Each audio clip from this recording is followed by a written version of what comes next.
అనకాపల్లి జిల్లా నాతవరం మండలం సరుగుడు సుందరకోట పంచాయతీలో రోడ్డు నిర్మాణానికి స్పీకర్ చింతకాయల అయ్యన్న పాత్రుడు శంకుస్థాపన చేశారు. తొలుత స్పీకర్ కు అక్కడ గిరిజన మహిళలు హారతులు పట్టి ఆహ్వానించారు. అనంతరం ఆయన శిలాఫలకాన్ని ఆవిష్కరించి రోడ్డు నిర్మాణ పనులకు శంకుస్థాపన చేశారు. ఈ సందర్భంగా స్పీకర్ మాట్లాడుతూ ఎన్నికల హామీ మేరకు 2.05 కోట్ల రూపాయల ఖర్చుతో రోడ్డు నిర్మాణానికి శంకుస్థాపన చేయడం సంతోషంగా ఉందని తెలిపారు. అభివృద్ధి పనులు నిరంతరం కొనసాగుతున్నాయని, చంద్రబాబు, పవన్ కళ్యాణ్ నేతృత్వంలో రాష్ట్రం మరింతగా అభివృద్ధి సాధించనుందని ఆయన వివరించారు. గ్రామాల్లో సౌరశక్తి ఆధారంగా తాగునీరు అందించేందుకు ప్రత్యేక చర్యలు చేపడుతున్నామని చెప్పారు. నాతవరం మండలంలో గత 6 నెలల్లో 26.80 కోట్ల రూపాయలతో అభివృద్ధి పనులు పూర్తి చేసినట్లు వెల్లడించారు. రాబోయే 5 ఏళ్లలో తాండవ రిజర్వాయర్ గేట్లు, కాలువల మరమ్మతుల కోసం 1.80 కోట్ల నిధులు కేటాయించామన్నారు. 53,000 ఎకరాలకు సాగునీరు అందించడం లక్ష్యమని తెలిపారు.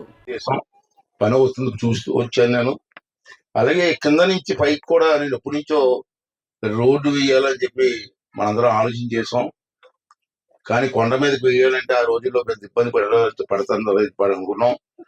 అది ఇంజనీర్లు అంతా కలిపి మాట్లాడుకున్న తర్వాత ఇక్కడ కూడా ఈ రోడ్డు వేయాలని చెప్పి నిర్ణయం తీసుకోవడం జరిగింది.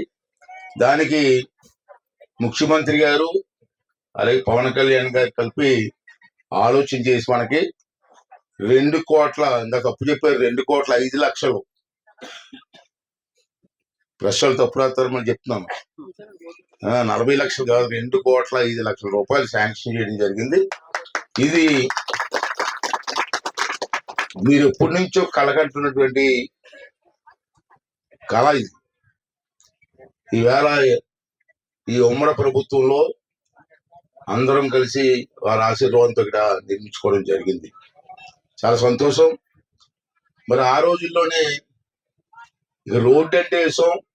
ఇక ఆర్డీఓ గారు ఇక్కడ ఉన్నారు, సెక్రటరీని కూడా, ఇప్పుడు మీ సెక్రటరీని కూడా పిలిచి మాట్లాడినప్పుడు ఇక్కడ మనకు కావాల్సింది ఏంటంటే చాలా కోరికలు కోరారు. ఇవన్నీ కోరికలే అంచేత ముఖ్యంగా ఏంటంటే రోడ్డు అయిపోతుంది కాబట్టి నా ఉద్దేశం ఏంటంటే ఇప్పుడు సెక్రటరీతో మాట్లాడాను.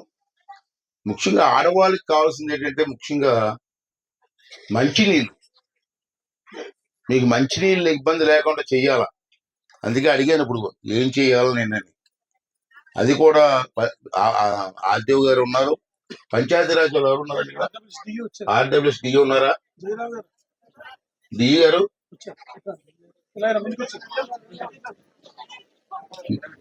ముందుకు వచ్చాడు. ఇక్కడ ఈ పంచాయతీల్లో గతంలో నాకు గుర్తుంది, బోరేసి సోలార్ పెట్టాను, కరెంట్ అయితే లేదు. దాన్ని మళ్ళీ రివైజ్ చేయడానికి అవకాశం ఉన్నాయా?